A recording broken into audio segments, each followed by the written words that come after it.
Hello and welcome. My name is Michelle Benitez, and I'm a librarian at Stanford Health Library. Thank you for joining us for our presentation, Pain Relief, Why Psychology Matters. Beth Darnall, PhD, is a professor of anesthesiology, perioperative, and pain medicine at Stanford University School of Medicine and director of the Stanford Pain Relief Innovations Lab. A psychologist-scientist, she leads NIH and PCORI-funded national studies on scalable behavioral analgesic interventions and patient-centered opioid reduction.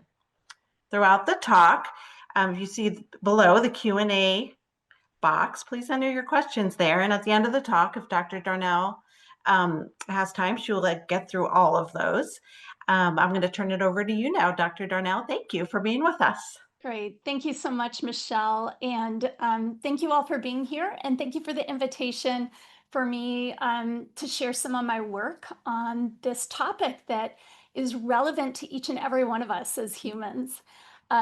Michelle did a nice job explaining what some of my disclosures are. I also want to mention, in addition to my research, that I created Empowered Relief at Stanford University, and that intervention is owned by Stanford University, and I receive no personal monies for it. So, I feel like I could talk about this topic for a week and would probably still be scratching the surface. So, in our brief amount of time this evening, I'm going to talk about what pain is, some of the important factors that influence pain, suffering, and also our outcomes, our recovery from pain. I'm going to talk about what some of the common treatment elements are, and also treatment types. And I will be talking about some brief treatment, weaving in a case vignette from a person that I worked with in the clinic, and then ending out with some resources that will be accessible to each and every one of you. Those can be for you or your family for personal use, and a resource for any clinicians that may be on this call. So, pain is a worldwide problem. It's universal to all humans. Pain is the number one reason why we seek medical care. It's the number one reason why we experience work-related disability. Up to 1 in 5 individuals are living with ongoing pain, what we call chronic pain. It's typically defined as pain lasting 3 months or longer. Sometimes it's defined as 6 months or longer, but pain that just seems to persist. Sometimes pain persists because of a medical condition, and other times maybe we don't have a diagnosis. Maybe we're really not sure what the cause of our pain is. But across the world, this universal experience of pain is both common, and the incidence and prevalence of pain is similar across countries. So we don't have more pain in the United States, but we do tend to treat pain differently in the United States than, let's say, European countries or elsewhere in the world. So we do see this variation in practice patterns. Now, today, if you're experiencing a pain problem and you want a medical evaluation, you go to your primary care physician or other doctor, and they will indeed evaluate you physically. They'll look for the source of the pain. They'll do an examination local to where you're reporting having your pain, in this case, displaying back pain. Now, this is, of course, an important aspect of a person's evaluation for their pain problem. But if it's the only approach that we're applying to pain, that ends up being a disservice for the individual who is experiencing pain. And the reason for that is we want to take a look at the definition of pain, which is often bigger and broader than maybe we have appreciated before. So this is the definition of pain. It is from the International Association for the Study of Pain, which is our global premier organization that's really dedicated to both pain treatment, pain science, education, and even advocacy. So here's the definition. This is not a new definition. It was developed in 1979. Pain is defined as a noxious sensory and emotional experience. So I just want you to tune into that second half of the definition that I bolded on the slide and bring awareness to that. It maybe seems unusual. It's like, what's this emotional experience doing in the definition of pain? Um, so, psychology is built into the definition. It's an important aspect of the way in which we experience pain, and yet it's rarely treated as such. And I always say, when we only treat half of a problem, how can we be surprised when we don't get great results? Now, that doesn't mean our pain isn't real. It doesn't mean our pain is all in our head or that our pain is all our fault. I am going to present to you in some of the next slides evidence and a discussion to suggest that pain is simply impacted by so many psychological factors that these stand as really nice opportunities to help us be able to gain better control and suffer less from pain. So, indeed, there's just been decades of science on this topic, which is why the pain is defined as it is. It's really grounded out in what we know about the science of pain. Pain is highly complex and it is influenced by a variety of factors. Some of them are listed on this slide. This is not exhaustive, but it certainly gives you a sense of how influenced our experience of pain is by what's happening, by the context in which we're experiencing pain, and the meaning that we might ascribe to it. So, for instance, one person may experience pain, new pain in a part of their body and not think much of it. But another person who's experiencing that pain, they may have awareness that that's in a location of their body where they had cancer 5 years ago. And so that history and that meaning, the worry that they might experience around, what does this pain mean? Is my cancer returning? This is just one example about how our distress and actually what that pain means can be influenced by some of these personal factors that may be occurring and even our history.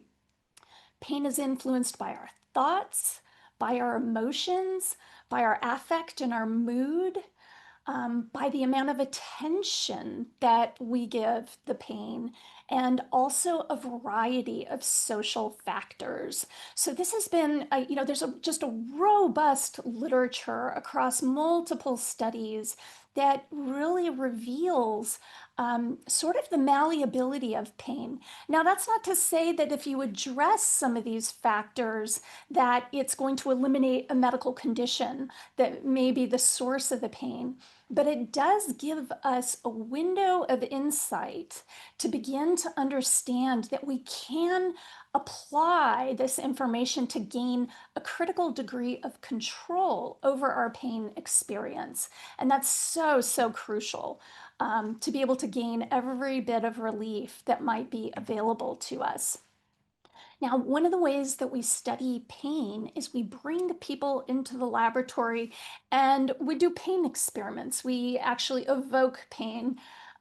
This can be done in healthy individuals or people who have ongoing pain medical conditions. But I want us to imagine that we're bringing these two individuals into our lab and we want to understand how they experience pain. And so often, one of the ways in which we evoke pain is we'll put a thermode on the palm of a person's hand, and we can dial up the heat to a certain temperature, and that would be considered painful, lightly painful. And so we may apply that heat stimulus, and we would ask her, What's your pain rating? 0 to 10, where 0 is no pain at all, and 10 is the worst pain imaginable. And so she tells us when she experiences the heat, she says, my pain is a 7. That's a 7, which is considered moderate. And he may get that same heat stimulus, but he tells us, for me, that's a 4. And so this is a big difference. Two people experiencing the same stimulus, but having a completely different experience of the pain that is evoked from that experiment. And so this is what we call individual differences of pain. There is no way that it should be. Pain is very personal, it's individual, and it's influenced by a variety of different factors. Some of them I touched on in the previous slide, but it's also influenced by our genetics, hormonal factors. It can be influenced by immune factors, inflammation, even how well we slept the night before, and our history of pain. These are just some of the examples. And I also want to surface that how we experience pain can be influenced by social dynamics. So in this example of people coming into the lab and getting that pain experiment, well, for the woman coming into the lab, if the experimenter maybe is a white male in an authoritative position, a position of power, that could evoke a stress response because maybe she has had a difficult history or an uncomfortable experience in the past with an individual who had some of the same characteristics as the experimenter. And so the stress that is experienced in the moment as a result of those social factors can influence how much pain she's experiencing in the moment. So again, I hope that, you're getting that picture of that there's just this variety of different factors that influence pain, and it really helps us begin to understand more about where some of those opportunities may lie to gain relief.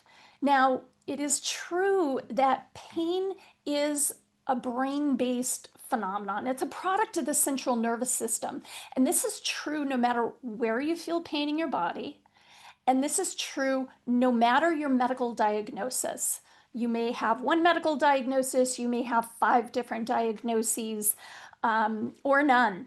But it's universal that pain is processed in the central nervous system, the brain and the spinal cord. And so when we think about the brain, we don't always think of it as sort of being where pain is processed, but it's a little more obvious to us that that's where our cognition exists. That's where the seat of our emotions. And it is true that these same areas of the brain that are involved in cognition, our thinking, our attention, our appraisal of situations, and also the emotions that we are experiencing, those different areas share real estate with pain processing. And so, for that reason, it's unsurprising that we can often see, it's a bidirectional relationship, but they really can be fairly intertwined. This experience of pain and all of these other ways in which our brain is focusing and experiencing our world. Now, I like to describe pain as being our harm alarm. It serves an incredibly useful evolutionary process.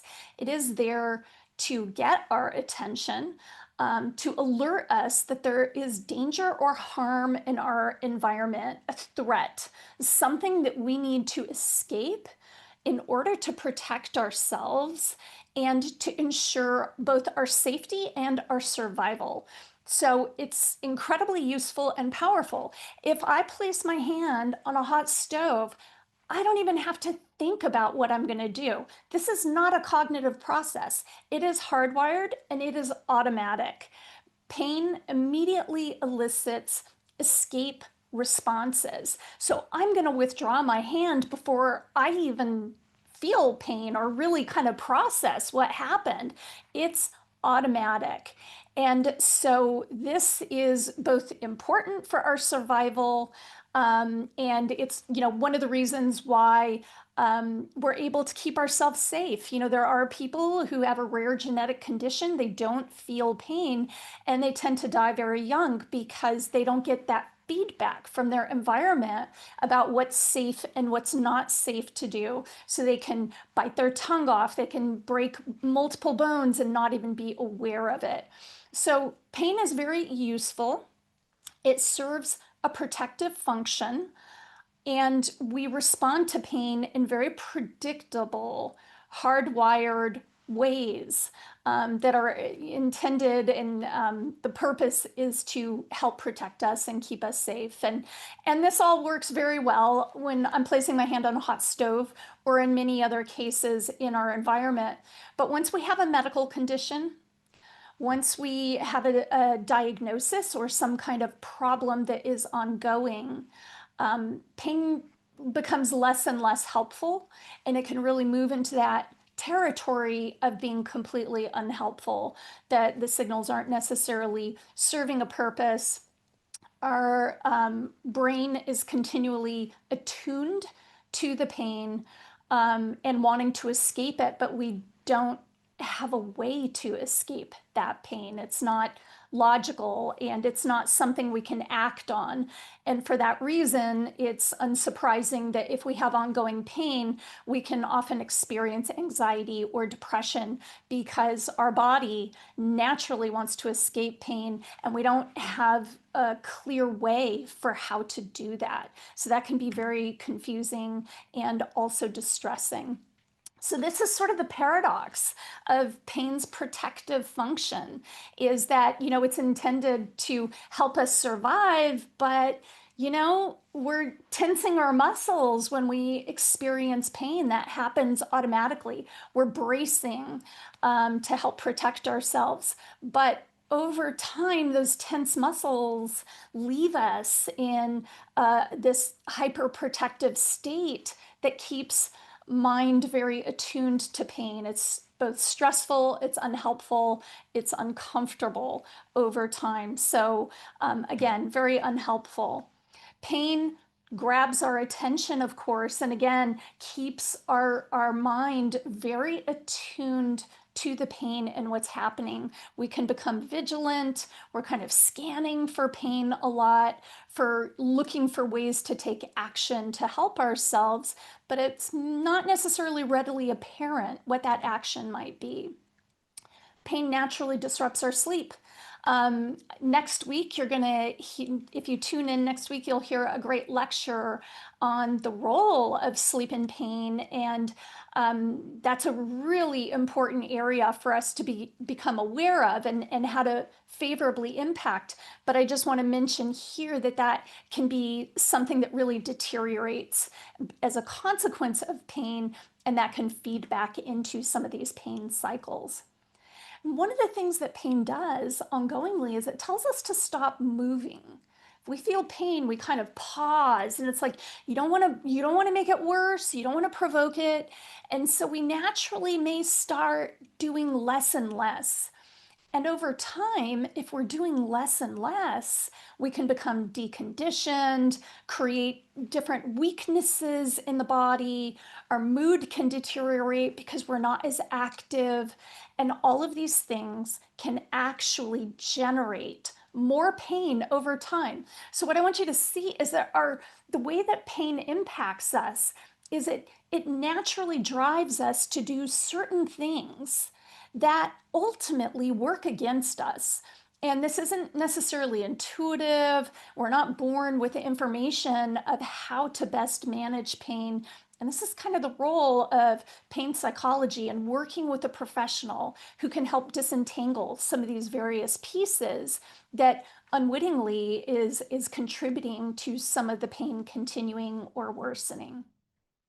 And then lastly, pain can tempt us to overdo it once we're having a good day, because when we have pain ongoingly, we're not able to do certain things. We feel we get behind on our list, And then we have a good day, like, oh, my pain is low today. That's great. I'm going to get everything on my to-do list done because I feel good. And then if we overdo it, we can sort of push ourselves right back into pain. Not because we want more pain, but because we're trying to compensate and don't have a right formula for how to get our body into balance so that we keep our pain as low as possible so we have more good days overall. So those are some of the consequences that pain can naturally have and why it can be so important to put these factors under the microscope and to learn how to best help ourselves. Now, this graphic was created by Dr. Ming Cao. He's the clinic chief at the Stanford Pain Clinic. And it's kind of a nice illustration of what can happen in the face of injury in this illustration. So this character has had injury or surgery on their foot. And then there's local or peripheral sensitization that occurs. And then that can become more general. We call it central sensitization. And that can involve, again, the brain and the spinal cord. That ongoing pain can, of course, change some of our thought patterns. We're becoming so attuned to the pain and monitoring for it. We may get some symptoms of depression and anxiety folded into that. And over time, these changes kind of become fixed. It's not that we can't reverse it, but left to their own devices, there's a stuckness that occurs. And then again, because of pain, we may start avoiding activity, and this can lead to disability over time. So, this is not a linear process. Some of these things can be happening in parallel. It's common when people have ongoing pain that there may be a belief, well, if I just fix my pain, I'll get my life back. But what we know from the science and the literature is that one of the best ways to help people get back to living and doing the things that they want to do is to address some of these factors in tandem, not waiting for the pain to completely go away, but start moving forward with some of these various aspects of the pain experience that we know can provide relief and really start shaping health and pain relief for the person. The other thing that can be common is for people to think, well, my pain is medical. So why would I need to focus on psychology or work with a professional? And again, I mean, I hope I'm beginning to lay the foundation of understanding or convincing that that psychology is part of the definition. And one of the ways to get best relief is to integrate it as a key aspect of a treatment plan. So it's not binary. It's not like, oh, there's medical and then there's psychological. They work hand in hand. And by targeting both in tandem, we can help people get better results. And that's really what we want to be focusing on. So how do we best treat pain? Well, it's kind of what I was just talking about. We really want to take a biopsychosocial approach or a whole person approach where we're not just focusing on one aspect of the pain, but we're really looking at all of the opportunities that are available to help people gain relief.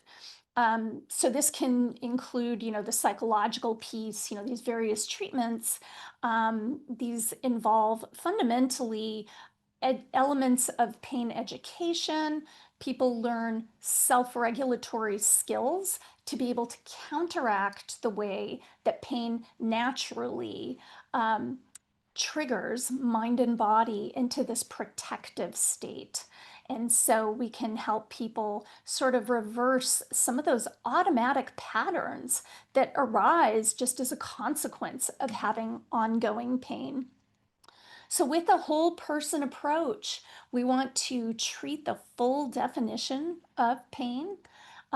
We can kind of bring this lens of applying the lowest risk treatments first. And I think this is really what everyone wants is to have lowest risk first. We want to engage people as active participants in their care, like really learning, how can you help yourself? Like, what are the actions that are going to give you the biggest return on investment? and to make sure that you're doing the right things every day, because as I was mentioning earlier, the things that we might do aren't necessarily helping us.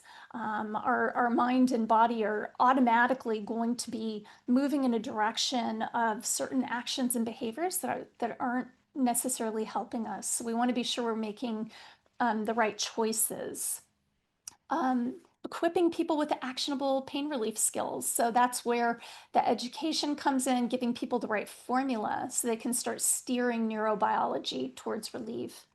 And then ultimately helping people move towards the goals that are meaningful to them. So this is different for each and every person. But at the end of the day, those goals are personal, they're yours, and you're charting that course for what you would like to see have happen. Um, this broad treatment approach, sometimes it's called pain psychology, sometimes people call it behavioral pain medicine or self-management approaches. These are kind of, I use these terms interchangeably. Many people use them interchangeably. They are commonly delivered by a pain psychologist, but not always. Other professionals can deliver this treatment approach. It could be a social worker, or nurses, or even other types of healthcare professionals. Fundamentally, people learn about some of these hardwired responses to pain, about these protective behaviors that naturally arise, and then learn new ways to work with mind and body so that we're counteracting the way that pain basically elicits those responses. People learn formula to begin steering mind and body into a calmer state. And what that does is it dampens pain processing in the central nervous system. And this can help people have a much, much higher quality of life living with some complex medical conditions. And it can really provide people with pain relief proper, which is what people are seeking for the most part. So, fundamental to different treatment approaches is this concept of calming the central nervous system. It's really a foundational skill. And I wrote a book on the topic, Psychological Treatments for Patients with Chronic Pain. This was published in 2019. And, I did a survey of all of the evidence-based treatments for chronic pain. And pain education and this calming of the central nervous system was just central to each and every evidence-based treatment. So it's a foundational skill. There are differences between some of the different treatments, which I'll talk about in just a moment. But this is just so crucial.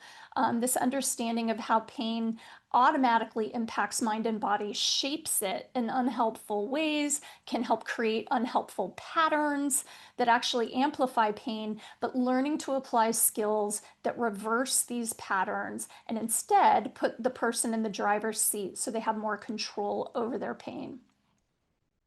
And really, once people gain the skill, it's crucial that it be used regularly, because it's the repeated use of a skill that then turns it into a pattern.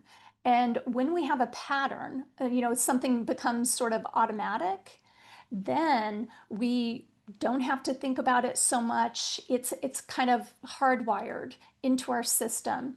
And that's when we really see the biggest benefits. So every once in a while, people will, use a skill once and they'll say, well, I tried that, but, my pain came back, so it didn't work.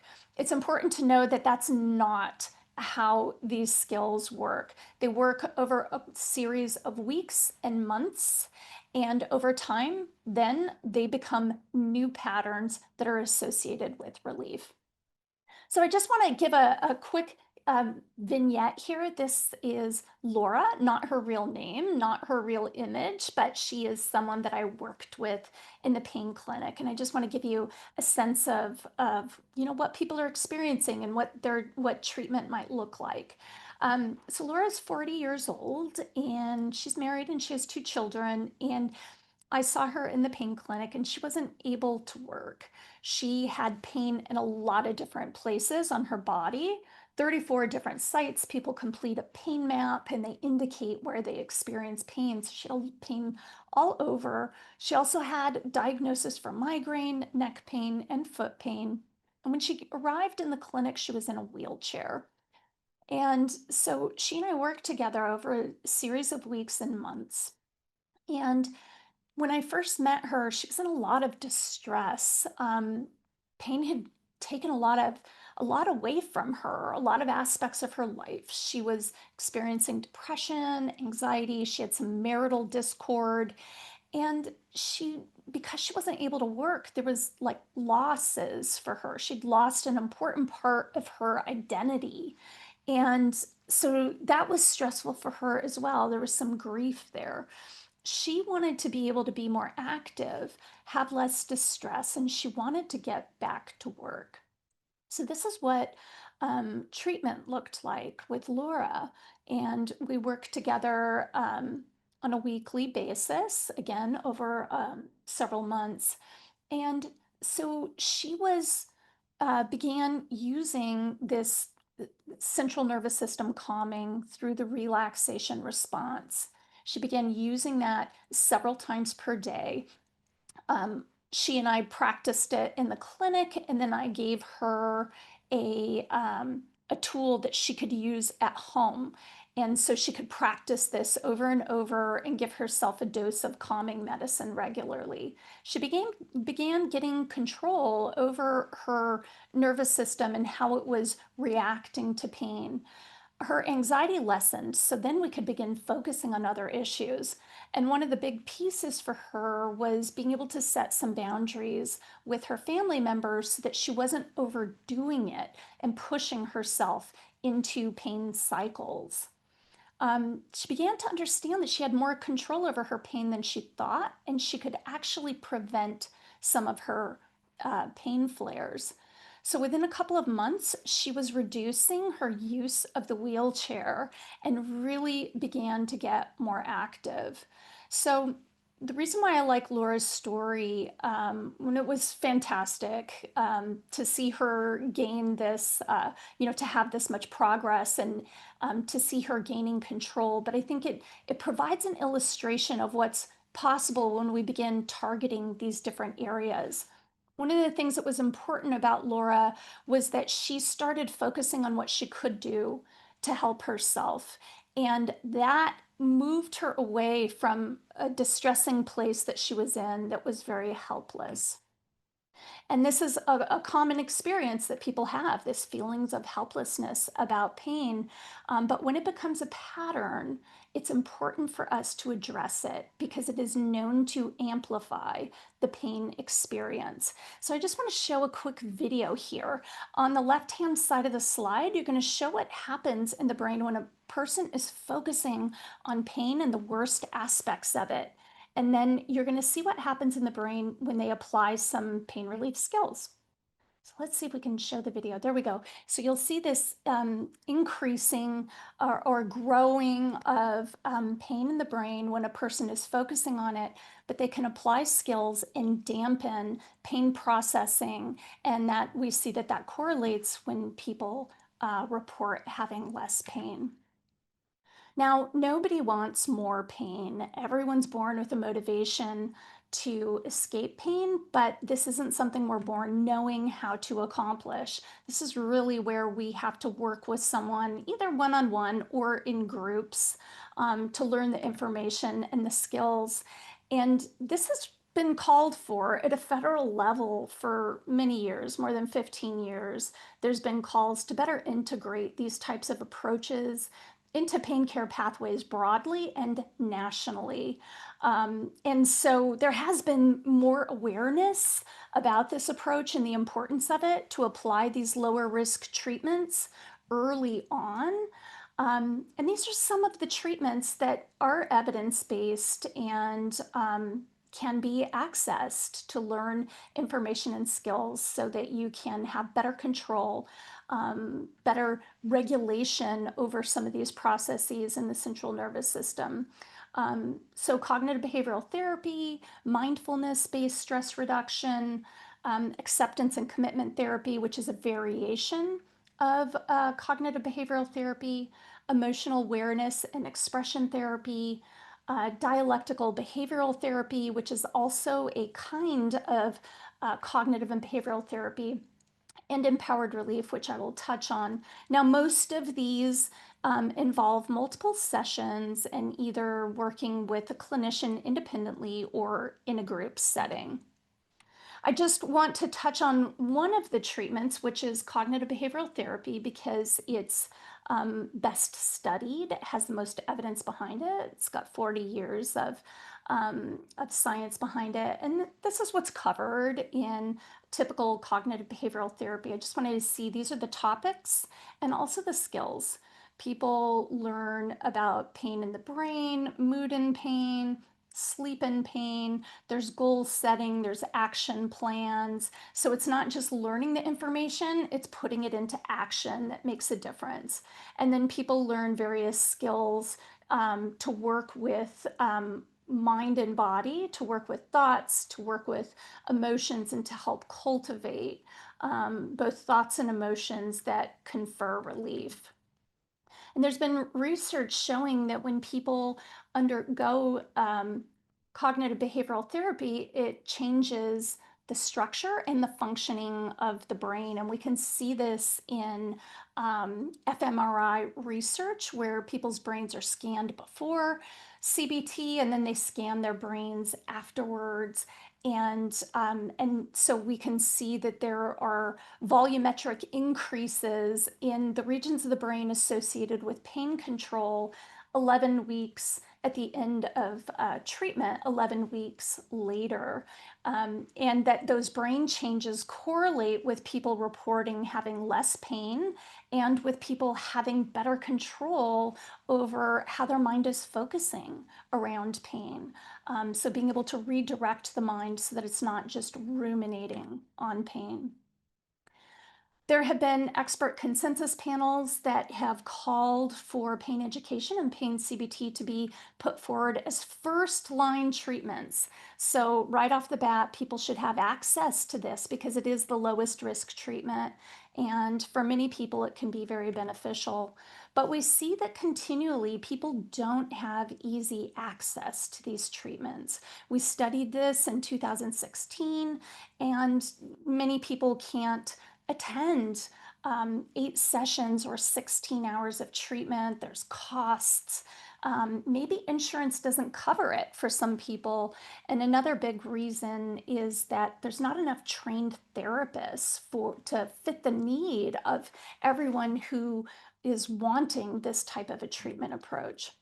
And this is where brief treatments really come in as being an option that can be convenient and scalable and help people get quicker access to a skills-based approach that can help them gain pain relief. So this is the impetus for me developing Empowered Relief as a one-session intervention that rapidly equips individuals with effective pain relief skills. This was developed at Stanford. It's now available in 30 countries and in 8 languages. It's been studied in 10 clinical trials to date, and I'm just very briefly going to tell you what it is and what some of the evidence is behind it.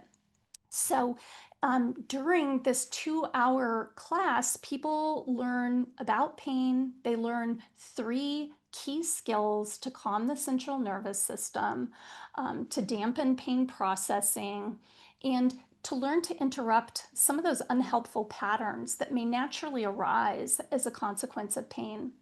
People learn these simple skills, and they're also given a tool that they can use 20 minutes a day over time to help repattern and retrain the nervous system towards relief. So this is a class, it's not therapy. And because it's a class, it's easy for people to do online, and we can offer large group sizes. So we can treat at Stanford, we can treat 100 people in a single Empowered Relief class.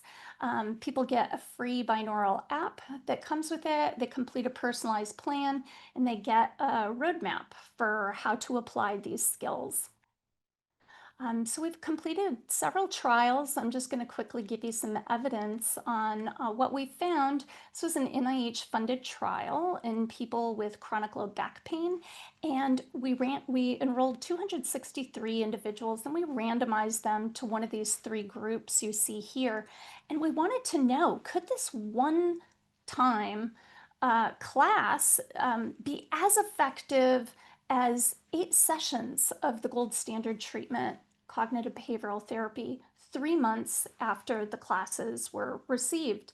And indeed, that is what we found. We call this non-inferiority, that the people who received empowered relief had about the same result, the same benefit as people who took 8 sessions or 16 hours of cognitive behavioral therapy. And this was true for reducing pain intensity, pain interference, pain-related distress, and a whole host of factors you see on the left-hand side of the slide. We also found extended benefits to 6 months, so showing that a one-time skills-based class could have durable impacts months later.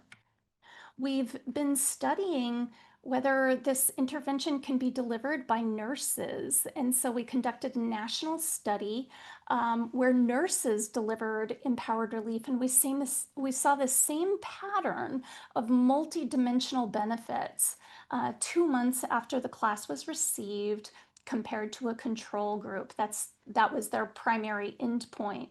So that, again, suggesting we can further scale out access if other professionals can deliver the intervention. And lastly, we've studied this intervention in rare disease. We studied it in people with Marfan syndrome. This is a genetic condition that impacts connective tissue in the body, and people often experience pain, but they have few options for how to address their pain.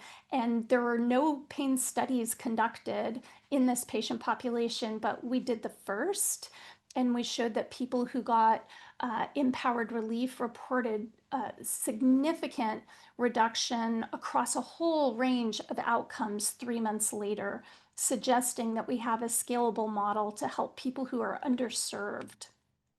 And this is true in the surgical setting as well. I mean, after all, surgery is just a controlled injury, and everyone has a need for pain control after surgery.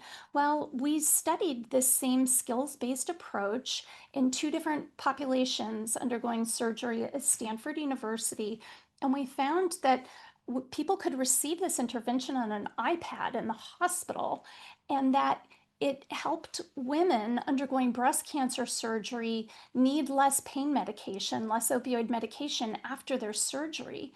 And we found for people undergoing orthopedic trauma surgery, if they received empowered relief, they reported less pain after their surgery, and all the way to 3 months later.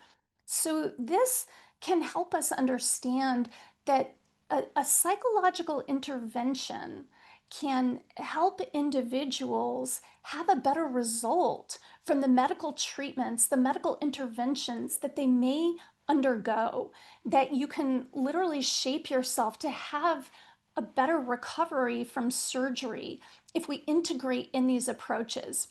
So it's not, again, it's not binary.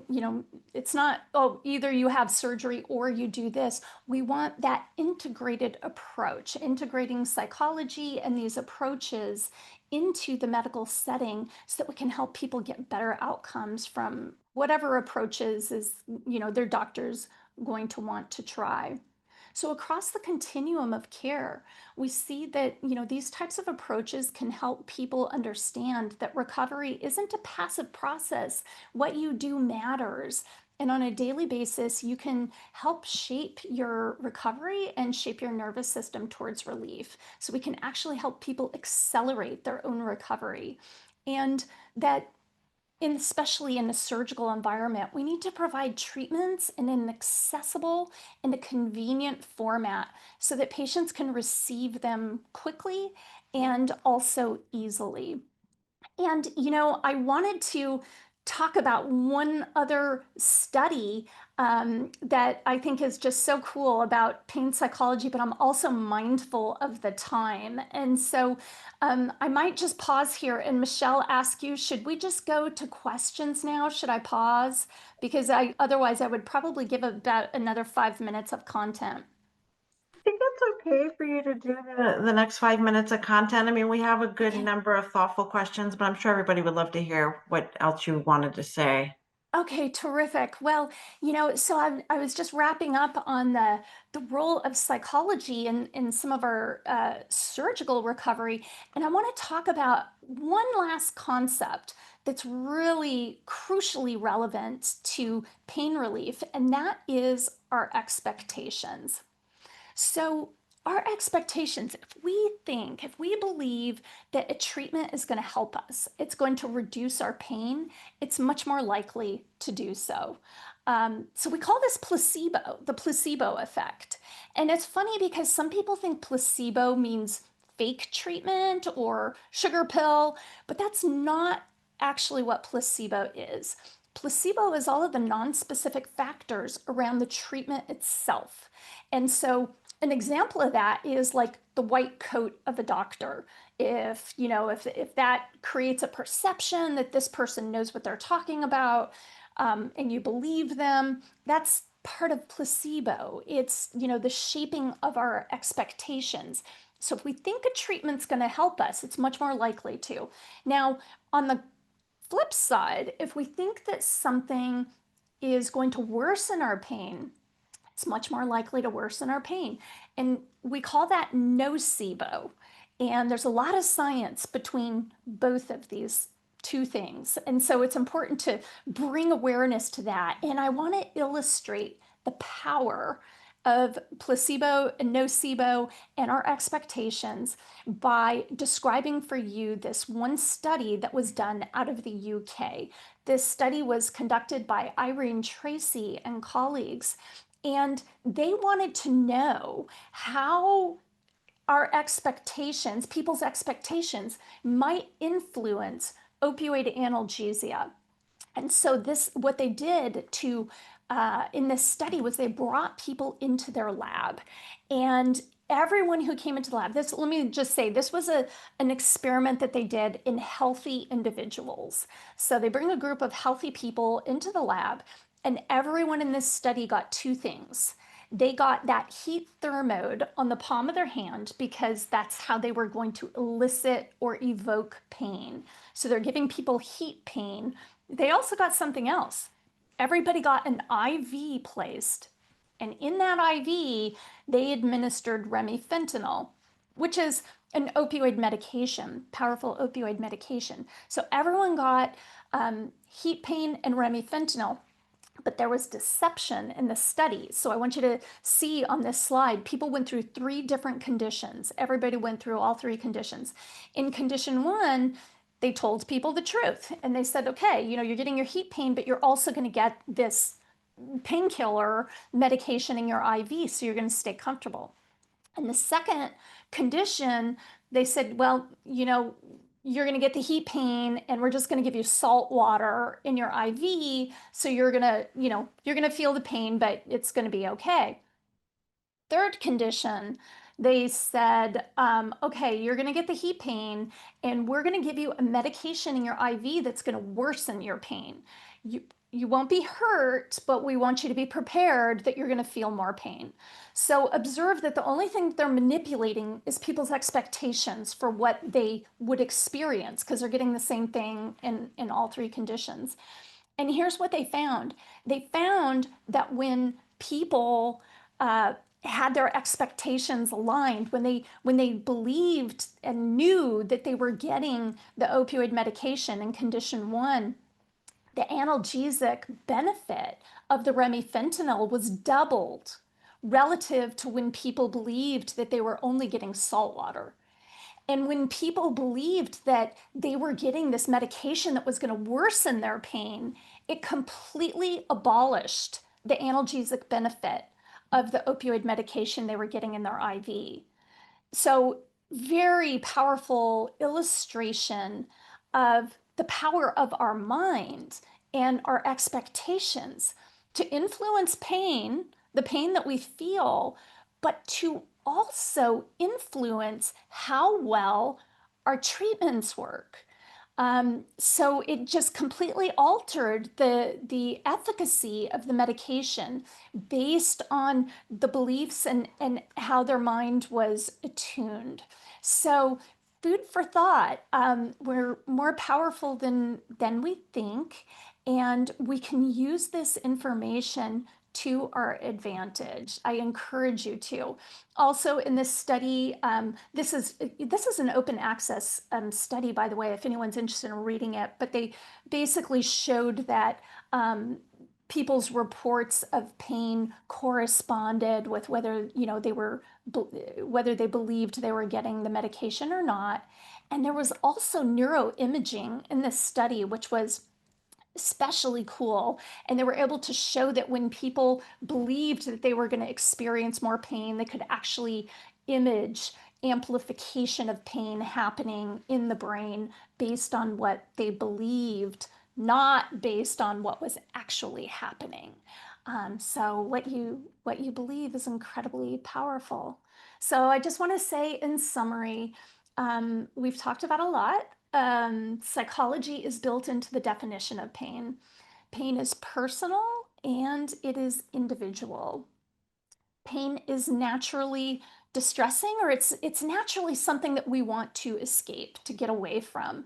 And we're hardwired as humans, we're hardwired to respond to pain in ways that can become helpful over time. Regular use of specific skills can steer mind and body towards relief, and learning how to calm the central nervous system is key. Packaged instructor-guided treatments, whether it's one-on-one or in a group setting, can provide you with an evidence-based formula, and that's really crucial. There can be a lot of things out there, and while I'm definitely an advocate for whatever works for someone, if something works for you, then that's great. But if you're wanting to know which direction should I go, how do I start, I strongly recommend you start with evidence-based treatments. So here is a resource slide. This includes a book on pain education. This book at the top is not free. That would be for purchase. This is called Explain Pain. It's out of a group from Australia. But you have a relaxation response app that is free. The Pain Toolkit website is really great. It's a gentleman out of the UK who put together a ton of free and very low-cost resources on pain management. You can access free mindfulness-based stress reduction if you want at that link that you see there. There's a free online self-paced CBT intervention, and the link is there. And if you're interested in accessing empowered relief, if you are local in the California area, we offer it for free through the Stanford Pain Clinic. And if you happen to be national or international, at this link, Dr. Kyle Davis offers national and international empowered relief classes, and you can register at that link. So with that, I just want to thank all of my colleagues and collaborators who assist in the studies that I presented. And Michelle, I'd be super pleased to take any questions that people have. Terrific. Thank you. I'm glad you added on that last little piece because it was fascinating. It is fascinating, isn't it? Yeah, and that resource list was excellent because you answered one of my questions, which was how do people access empowered relief? So I'm glad you have that link on there. We did get a question about whether the recording of this will be available, because I'm sure people want to look back at the resource list, especially. The recording is available in about a week. It's on the Stanford Health Library website. It also gets emailed to all of the registered participants, so it is out there. The other thing I can do, if it would be helpful, is I can put that in a PDF document and you could distribute that to people if that would be useful. Sure, I'd be happy to have it. Thank you. Sure. We got a lot of thoughtful questions, so thank you, everybody. This was really a topic that that got a lot of interest. I will start off with there was a lot of really specific things, but the first one, which I think is interesting, is there anything being done to improve the accuracy of that pain scale? That Oh, great question. Yes, I mean, that would be amazing, wouldn't it? I know. And the thing is, everyone wants something more precise, so clinicians always, are hoping for something precise. And patients will say that they want something that better captures their experience. And so nobody loves this 0 to 10 scale because it imparts a degree of artificiality on circumstances like what even is a 9 or a 9.5, and sometimes that ends up just being very confusing for people. And so my advice for patients, if they're worried about this, is I just say that is your number. So don't worry about, whether you're giving it accurately or not. Decide for yourself, what's a 0, what's a 5, what's a 10, and that's your pain scale now. And so you just want to communicate relative to your range. And that can be really important for the clinicians to understand, to have you giving more, like using a consistent scale for you. But it's not so important to have that benchmark on someone else's scale. It's only, it's just for you. Yeah, there's a lot of work that's being done. I think you had a pain lecture from Dr. Sean Mackey, and I'm sure that he talked about pain measurement and some of the interest in biomarkers around pain, different ways that we might be able to quantify the pain experience and provide a more holistic picture. So I do see perhaps in the future that some of the knowledge and the science that's being conducted now could result in something better. But this is what we have today. And it's not going to change anytime soon, unfortunately. So we are stuck with that 0 to 10 for now. okay, yeah, I'm sure a lot of people would appreciate an update to that. Yes, um, yes. So I really appreciated your slide had some, low cost or free options. If somebody's looking, for one-on-one therapy with any of these interventions, do you have a suggestion on how they might go about finding a provider? Yeah, I do. So if you go to a clinic like the Stanford Pain Management Center, you're going to get pain experts there. This is what the clinicians do full time, focusing on this. Now, not everyone can come to the Stanford Pain Clinic, and some of you may be, dialing in from different areas of the country. You can focus on a local pain clinic or an academic center. I recommend that you seek out a clinic that offers comprehensive care, where they do have psychology embedded into the clinic. So that's ideal. And many healthcare networks do around the country. Kaiser does, Lehigh Valley Network does, Intermountain Health does. So wherever you are, look into that if you're part of a health network.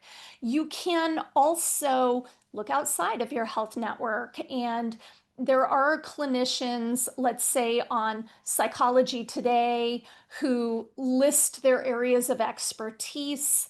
And that can be like a pretty decent stopgap measure. But there are going to be varying levels of expertise there. I would say now with telehealth, often you don't have to just work with someone right in your community. It expands the options, and some people are licensed across states. And so you can do really nice online work if you want to do that one-on-one work. If you are able to do telehealth, it will greatly expand your options. Great, thank you. It's good to hear different ways that these modalities will be accessible to people. Um, a more general question and a really good one because we hear the term all the time. Somebody's looking to know what mind body means. Oh, yeah. So mind body connection, simply standing in reflection of the truism that our brain and our mind will influence what we feel and experience in the body, and vice versa. Even something so simple like if you eat something, you ate something, you feel off, you have a stomach ache or what have you, well, that's going to influence your how much energy you have, your mood. It may influence even how you're thinking that day. So it's really honoring that you know mind and body are not separate, and it's sort of silly because we're like, yeah, we know that it's all connected. But, for a very long time, and even to this day, they're sort of treated separately. It's like, well, you go to this doctor for the medical, you go to this person for the mental. Um, but when we talk about a mind body approach, it's like, well, it's really integrated. And I think that pain is the most profound illustration of the mind body experience. We experience pain as physical, but if we really want to, look at it honestly, it's sort of a psychophysical experience because the two are so deeply interrelated. Um, so yeah, I think today it's become more colloquial to talk about mind body, um, and to honor that integration. Thank you. It's good to hear that because I need a reminder too. Um, Yeah. Somebody's asking about a therapy. It's one that I haven't heard of before. It's called EAET. Do you have any comments on it? Yeah, that was on the slide that I presented. So yeah, that is one of the treatments that was listed as an evidence-based treatment. All of our evidence-based treatments are quite similar. But EAT has a different aspect to it where it's really tuning into some interpersonal, helping people identify points of interpersonal or historical stress from interpersonal elements, and then helping people gain skills to address that stress. So it's really, that one treatment in particular is coming at pain from a different angle relative to all of the other ones that were listed on that slide. Thank you. There was a question about sharing the one of the study papers that you referred to, the one Sure. with the placebo, and Oh, yeah. we are happy to do that. You can contact Stanford Health Library. We will send it to you. So feel free to reach out to the health library for any of the studies that Dr. Darnall was referring to during the talk. Um, let's see. Um, the last one here, that I think we have time for is if somebody has depression, would this be, how does the psychology versus Yeah. medicine fit in for that? Yeah, great question. And it's important because up to half of people experiencing ongoing pain also have depression. 50% also have anxiety. So this is common and really important to apply this type of treatment approach. And the reason is that we see across different studies that depression improves. And so it's like a 2-for-1. Your pain improves, your depression improves. And and so we can help people get dual benefits. I think sometimes people worry like, well, I have depression, so this approach is less likely to work. Um, the evidence on that is mixed. A few studies have shown that if a person is depressed, maybe a treatment is less likely to work. Um, but it's highly contextual. If you're depressed and you're engaging with the treatment and using the skills, you are much more likely to have that treatment work. I think where it becomes very tricky is if a person is depressed, so they're less motivated to do what is needed to be done on a daily basis to rewire, to calm the central nervous system. So that's the caveat. If you can engage with the treatments, our research shows that you have equal benefit. But if it impedes your ability to participate with it, kind of like the same it would be for exercise. Exercise helps depression, but you got to get yourself to get out and walk every day, right? So that's kind of the caveat. But just know that if you're able to engage with it, and most of these treatments are really staged so that they're low burden, and it's not too much to do every day. It's kind of bite sized and digestible. That you'll have a nice result from it. Great, thank you. Just one more. There were some questions on really specific diagnoses like lupus or trigeminal neuralgia, but whether these work for that. And Yeah, I guess we need a little bit of reiterating on, yeah. that pain, as as a group of everything is similar. Yeah, no, that's a really great point. So these treatments are transdiagnostic, meaning we're addressing pain universally. Now, it's still important to do individual studies in individual conditions, mostly because it's difficult for people to engage with something until there's a specific study in it. But what we've seen across different studies is that it's truly transdiagnostic. We're targeting the central nervous system. We're helping people gain self-regulation and the skills that help reduce these symptoms broadly. I will say, right now we're doing a very large national study. We're comparing empowered relief to 8 session CBT. And we're studying it in lupus, we're studying it in pelvic pain, in young adults, and all different types of pain conditions, including people living with cancer. And we'll be very excited to bring forward that evidence. But always when I hear people say, but will this work for my type of pain? I say 100% this is relevant to your type of pain. And please try this approach and really give it, your full attention working through it, because I want to see you get relief. I want to see you get the best benefits that's possible. And that's the way for you to do it. Thank you. That was really helpful to hear you confirm that again, because I Yeah. think that really speaks to a lot of people. You just referred to a study. If someone's interested in participating in a study, any suggestions for that? Yes.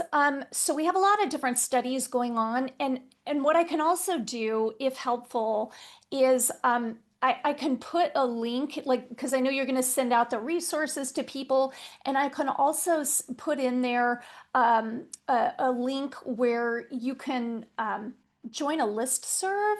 So when we have studies that either studies ongoing now, or if there's one in the future that you might be interested in, you will be on our interest list, and we will blast out opportunities to you so that you can join. And that's different pain treatment studies of all types. Could be medication or what have you.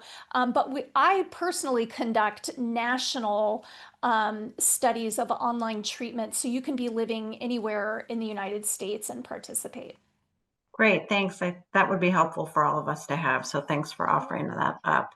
Um, I want to thank everybody for all their really thoughtful questions. yeah. That was a Thank you. really great talk, Dr. Darnall. Thank you so much for being Thank with you. us. If anyone has any additional questions or needs any other resources, please contact Stanford Health Library. And I hope you join us for our next lecture. Thanks. Great. Thanks, Michelle. Thank you, everyone. Bye.